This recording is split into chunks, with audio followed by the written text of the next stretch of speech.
Racist restaurant host left the business because he felt his beliefs and rights were being violated. I mentioned to an older coworker that I had a recently made Reddit account, and he read my prior posts laughing, then asked me to tell a story from back in the 90s. The story was good, so I agreed. I typed this out as he told it to me, so just think of it as him and not me. But since I'm hearing this secondhand, I have no way to prove any of this is true, so please keep that in mind. Told by my coworker, my great-uncle used to own a fairly fancy country club-style restaurant, lodge, the kind that was a little hard to find in the days before GPS, but so worth it because there was reserved dining, a place to park RVs for night stays, and even places to play poker. He even had D&D groups coming in from time to time. About 30 years ago, when he still owned the business, he hired a man I'll call Crane. Crane was a rail skinny balding man with a comb-over, a big pointy nose, and a very well-groomed mustache. My uncle hired him because Crane seemingly had an excellent resume and lots of experience on the job working in high-class restaurants. Crane also claimed to have been active in multiple Civil War reenactments, in which he always played a Confederate. For context,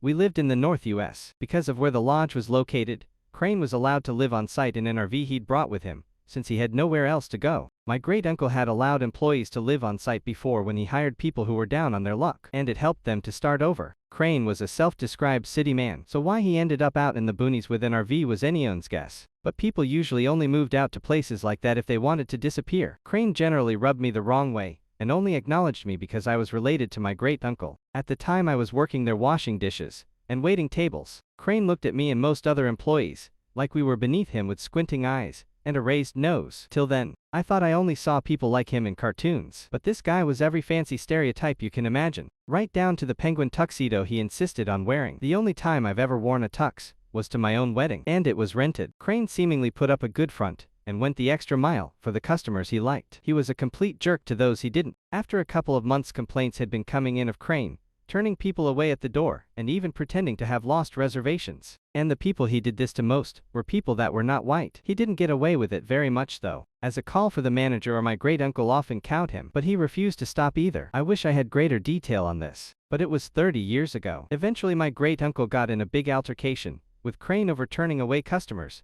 and Crane's attitude. The man doubled down and acted as though he were right about everything, and also used many racist terms to describe people. My great-uncle was ready to fire Crane on the spot, but the man quit before anyone could say anything else. He actually threw a cloth napkin on the floor and yelled that he was once again being discriminated against for his beliefs, and that his rights as a man weren't being met. Then he stormed out the door yelling no one understands him anymore, and he'd be moving back south, where people will agree with him. Then he took off in his RV. No one I know has seen or heard from Crane since, but I feel like he's exactly the type of person who'd claim to be a sovereign citizen, if you get my meaning. My great-uncle sold the lodge and retired about 15 years later and passed away at the ripe old age of 88. The lodge eventually went out of business under the new owners and was repurposed into a private estate.